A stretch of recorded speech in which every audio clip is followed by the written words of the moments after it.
જસદણના વડોદ ગામે ડિમોલેશનની કાર્યવાહી હાથ ધરવામાં આવી છે. પોલીસ અને મામલતદાર, ટીડીઓ સહિતની ટીમ ઘટના સ્થળે પહોંચી અને ડિમોલેશનની કામગીરી હાથ ધરી હતી. ડિમોલેશન થતા પહેલા જ એક વ્યક્તિએ ફિનાઇલ પી આપઘાતનો પ્રયાસ કર્યો હતો. પૂરતો પોલીસ બંદોબસ્ત ગોઠવવામાં આવ્યો છે. ઘટના સ્થળે સમજૂતી થાય તે પહેલા આ ઘટના બની હતી, ત્યારે તાત્કાલિક 108ની મદદથી જસદણ સિવિલ હોસ્પિટલ ખાતે આ વ્યક્તિને હોસ્પિટલે ખસેડાયો હતો.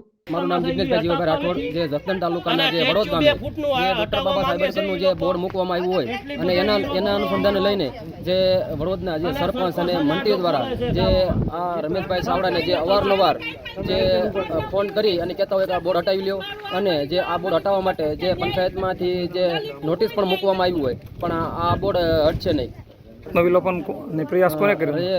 સામાજિક કાર્યકર જે રમેશભાઈ ચાવડા છે એને આત્મવિલોપન કર્યું અને 108 બોલાવવામાં આવ્યું છે. અને આ બોર્ડ હટાવવામાં એમ કહે છે, સરપંચ એમ કહે છે આ બોર્ડ હટાવી લ્યો. તો કેમ? આ સરકારી જમીન ઉપર જે બોર્ડ મૂકવામાં આવ્યું છે અને જે મામલતદારમાંથી પરમિશન પણ લીધેલી છે આ બોર્ડ મૂકવા માટે, અને માત્ર ને માત્ર આ બોર્ડ જ નડે છે. બાકી વડોદ ગામની અંદર ઘણી જગ્યાએ કેસ કદમી છે, ગૌસર પણ વાળી લીધા છે, મોટા મોટા પ્લોટો વાળી લીધા છે, મોટી મોટી વાડી પણ વાળી લીધી છે. તો એ એક રાજકીય વગ ધરાવતા હોય એટલે એને